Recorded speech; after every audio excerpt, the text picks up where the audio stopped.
Dear student, जैसे कि आपको पता है कि आपके फाइनल एग्जाम स्टार्ट होने वाले हैं, तो आपका क्वेश्चन पेपर जो है वो 100 मार्क्स का आएगा, लेकिन आपको 70% ही करना है। 30% की आपको छूट है। तो आज हम आपको एक मॉडल पेपर दिखाएंगे और उसका सोल्यूशन आप कैसे करेंगे, कैसे आप सेक्शन वाइज जाएंगे और कैसे आप long answers, short answers, very short answers और ऑब्जेक्टिव टाइप क्वेश्चन जो है वो किस तरह से सॉल्व करेंगे। कि जैसे कि आपको मैंने बोला कि 70% ही आपको करना है, तो कैसे आप क्वेश्चंस के आंसर्स जो है वो फ्रेम अप करोगे आपके आंसर शीट पे, तो उस पे हम बात करेंगे। तो चलिए हम शुरू करते हैं। तो अगर हम क्वेश्चन पेपर की बात करेंगे तो हर कोई पेपर का आपका 100 मार्क्स है, और हम एजुकेशन की बात करेंगे तो एजुकेशन का भी आपको 100 मार्क्स ही होगा क्वेश्चन पेपर, लेकिन आपको करने होंगे 70% ही। दैट मीन्स कि आपको 70 मार्क्स ही अटेम्प्ट करने पड़ेंगे। तो 30% जो है वो आपको गवर्नमेंट की तरफ से छूट है, तो दैट मीन्स कि आपको 100 में से 70 मार्क्स ही करने होंगे। आपका पेपर सेक्शन वाइज होगा, लाइक इसमें सेक्शन ए होगा, section B, section C, section D और सेक्शन ई। ये 5 सेक्शंस का आपका पेपर होगा और इन अलग अलग सेक्शनों में अलग अलग डिज़ाइंस के क्वेश्चंस होंगे। तो पहले अगर हम सेक्शन ए की बात करेंगे, सेक्शन ए में very short answer type questions होंगे जिसमें 20 मार्क्स आपको करने हैं। तो उसमें 20 पार्ट्स होंगे और एक एक पार्ट का एक एक मार्क्स होगा। तो सेक्शन ए में आपको ऑब्जेक्टिव टाइप क्वेश्चंस मिलेंगे जिसमें मल्टीपल चॉइस क्वेश्चंस होंगे, फिल इन द ब्लैंक्स होंगे, ट्रू फॉल्स होंगे, मैचेस होंगे, और इन्हीं के 5-5 क्वेश्चंस जो है वो टोटल बन के 20 हो जाते हैं। तो साइड में जो आप क्वेश्चन पेपर देख रहे हो, ये मैंने स्पेसिमेन लिया है। जैसे कि यहाँ पे क्वेश्चन मैंने इसी पेपर में से लिया है, which of the following is not a को करिकुलर एक्टिविटी। आपका मल्टीपल चॉइस क्वेश्चन आता है, इसका 1 मार्क है।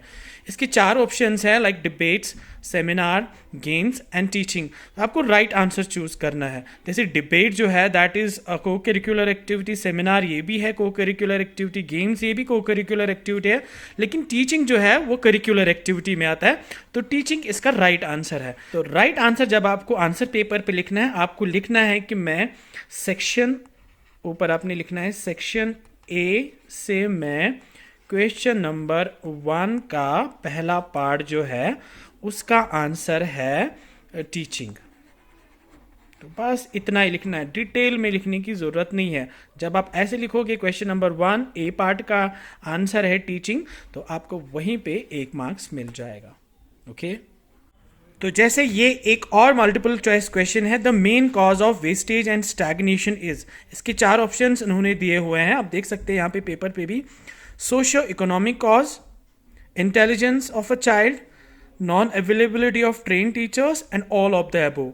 ये तीनों ऑल ऑफ द अबोव इसके आंसर्स है, क्योंकि सोशियो इकोनॉमिक कॉज भी इसका वेस्टेज एंड स्टैग्नेशन का कॉज है। इंटेलिजेंस ऑफ अ चाइल्ड ये भी कॉज है कि अगर वो इंटेलिजेंट नहीं है तो वो उसका वेस्टेज हो सकता है, स्टैग्नेशन हो सकता है। नॉन अवेलेबिलिटी ऑफ ट्रेन, अगर टीचर्स अवेलेबल नहीं है तो वेस्टेज स्टैग्नेशन हो सकता है। So all of the above है। तो आप इसका आंसर कैसे लिखेंगे? तो इसका भी आप लिखेंगे कि ये क्वेश्चन नंबर 1 का सी पार्ट है, तीसरा पार्ट है, और इसका आंसर है ऑल ऑफ द अबोव। तो यहीं पे आपको 1 मार्क्स मिलेगा। जैसा ज़्यादा क्वेश्चंस लिखने की ज़रूरत नहीं है, डिटेल्स में जाने की ज़रूरत नहीं है, इससे आपका टाइम जो है वो ज़ाया हो सकता है। तो आप शॉर्टकट में क्वेश्चन नंबर 1 सी पार्ट का answer all of the above है और ये लिख सकते हैं आप। तो यहाँ पे आपको क्वेश्चन नंबर 2 जो है वो होगा फिल इन द ब्लैंक्स। तो फिल इन द ब्लैंक्स भी आपके 5 होंगे, तो 5 के 5 मार्क्स। और यहाँ पे मैंने बी पार्ट लिया हुआ है जो आप साइड में देख रहे हो। यहाँ पे लिखा है 3H मीन्स। 3H's का मतलब क्या होता है? H मतलब हेड, H मतलब हैंड एंड H मतलब हार्ट। तो ये तीनों इसके आंसर है। तो यहाँ पे आपको 1 मार्क्स मिल जाएगा। आपको सीधे लिखना है क्वेश्चन नंबर 2 बी पार्ट का आंसर है हेड, हैंड एंड हार्ट। तो ये लिखने की ज़रूरत नहीं है फिर आंसर में क्वेश्चन पेपर पे। जैसे मैंने डी पार्ट लिया हुआ है, आपको ये फिल इन द ब्लैंक आ सकता है। विच पीरियड और stage is known as the period of stress and strain. वो कौन सा पीरियड है जिसको स्ट्रेस एंड स्ट्रेन पीरियड माना जाता है? तो वो एडोलेसेंट पीरियड है। तो ये भी आपके सिलेबस में है। तो एडोलसेंट पीरियड आप लिख सकते हो। इसका आंसर आपको लिखना है सीधे, क्वेश्चन नंबर 2 डी पार्ट का आंसर है एडोलसेंट पीरियड। तो यहाँ पे आपको 1 मार्क्स मिल जाएगा। तो ये ऐसे 5 फिल इन द ब्लैंक्स आपको करने होंगे। तो यहाँ पे तीसरा क्वेश्चन जो है वो आपकी ट्रू फॉल्स होंगे, ये भी आपके 5 हो सकते हैं। तो इसमें मैंने ए पार्ट लिया हुआ है, 5 मार्क्स के 5 पार्ट्स के 5 मार्क्स। तो यहाँ पे मैंने लिखा है ए पार्ट में, Gandhi ji was a famous French educationist who have given the concept of playway learning। तो ये आपको देखना है कि ट्रू है कि फॉल्स है।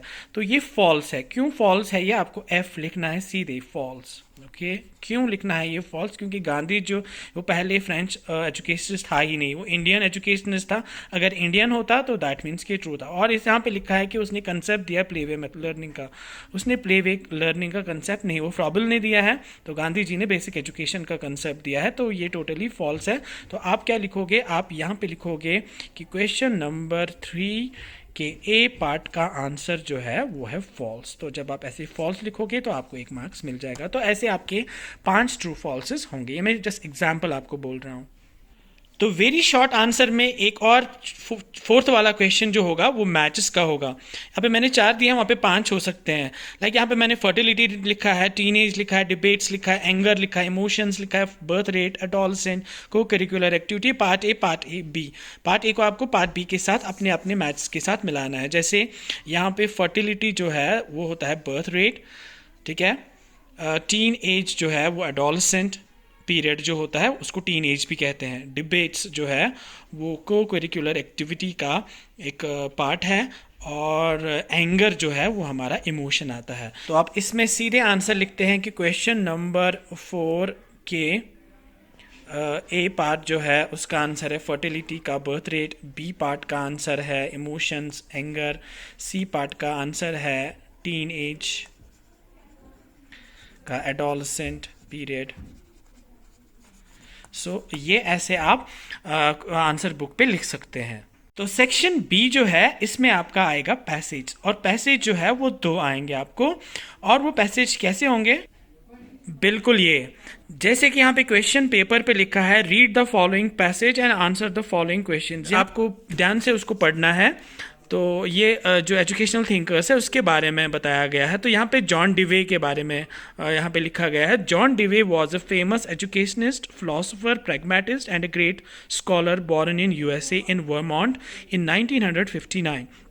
John Dewey did his PhD from Johns Hopkins University in 1884. He served as a professor of philosophy at the University of Minnesota from 1888 to 1889. He wrote the famous book Democracy and Education.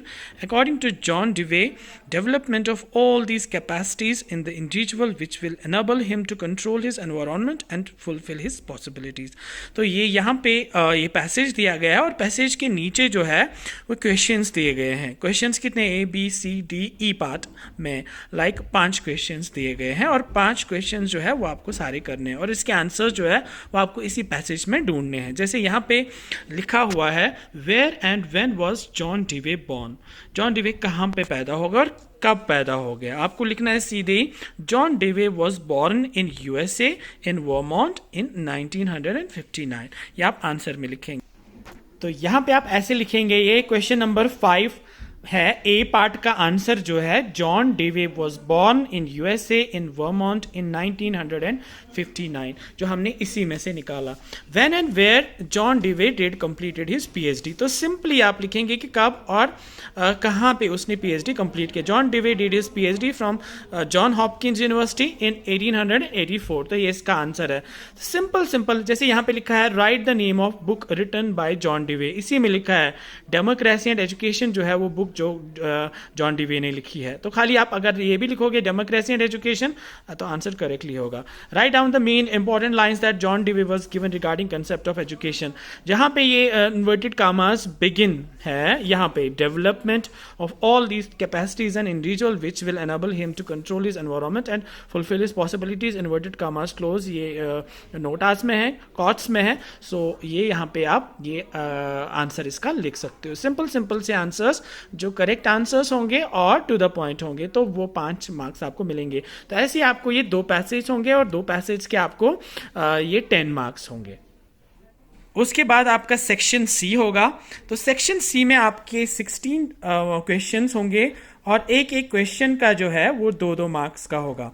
तो total वो होंगे 32 marks. That means कि आपको इनको नाम लिखा गया है शॉर्ट। वो पहले थे वेरी शॉर्ट आंसर्स क्वेश्चंस, ये हैं short answer questions. That means कि आपको 2 मार्क्स ही मिलेंगे, तो 2 मार्क्स का ही आप आंसर लिखेंगे। ऑलमोस्ट ये 20 वर्ड्स का होता है ये आंसर, तो ये आप कोशिश करेंगे कि जितना कम होगा उतना आपका टाइम बच जाएगा। जैसे कि सेक्शन सी में मैंने शॉर्ट आंसर लिया है, जैसे कि आप ये पेपर में साइड में देख रहे हो, क्वेश्चन नंबर 19 मैंने सिलेक्ट किया हुआ है। What do the following stand for. ये एब्रीवेशंस कुछ दिए गए हैं इस क्वेश्चंस में, और इसके 2 मार्क्स होंगे, और ये एब्रीवेशंस के आपको फुल फॉर्म लिखने हैं। जैसे यहाँ पे लिखा है ECCE, that is early childhood care and education, तो ये इसका फुल फॉर्म है, तो आपको ये लिखना है।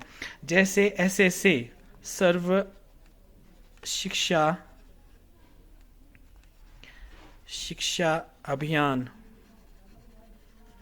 जैसे RMSA, राष्ट्रीय माध्यमिक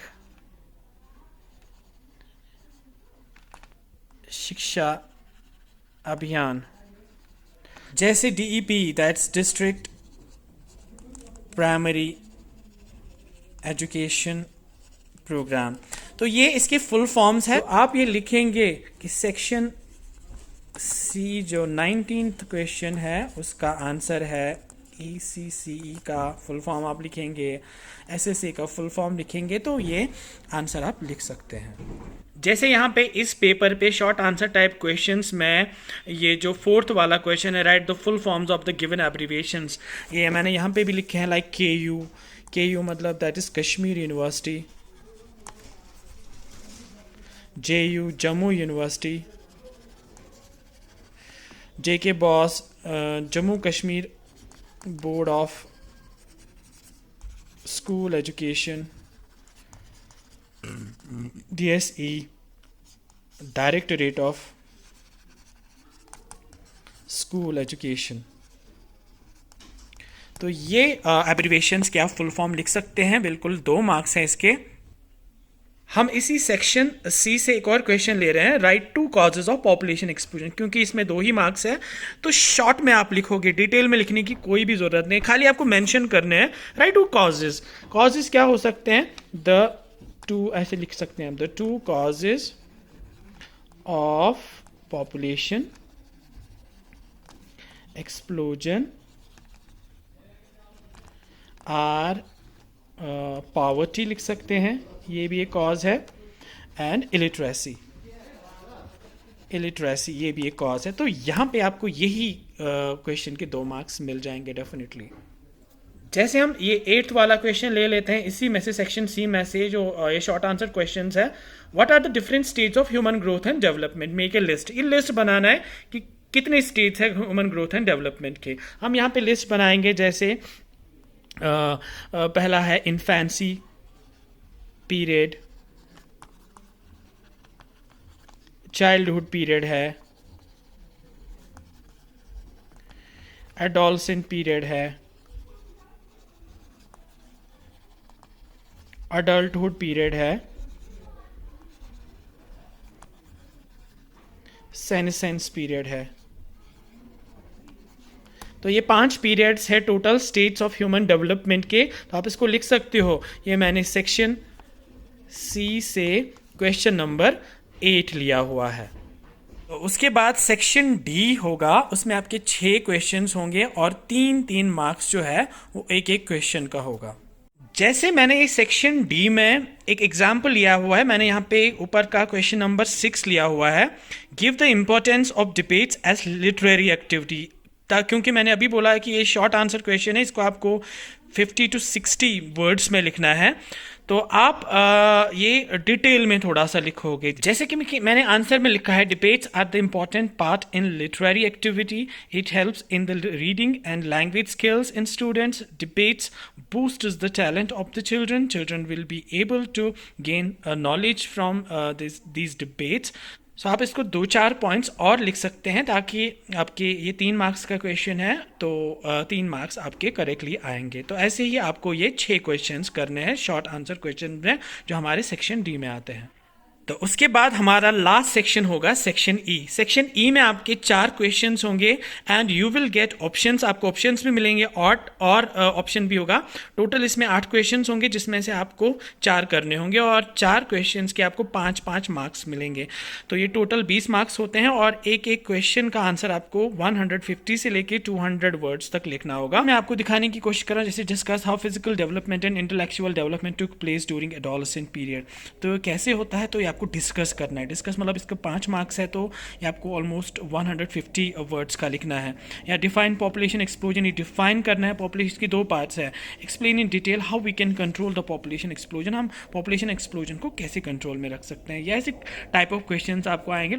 सो डियर स्टूडेंट्स, होप क्या आपको इस वीडियो से काफ़ी हेल्प मिलेगी आपको एग्जाम्स को पास करने में और अच्छे मार्क्स लाने में। So dear students, you just work hard and good luck.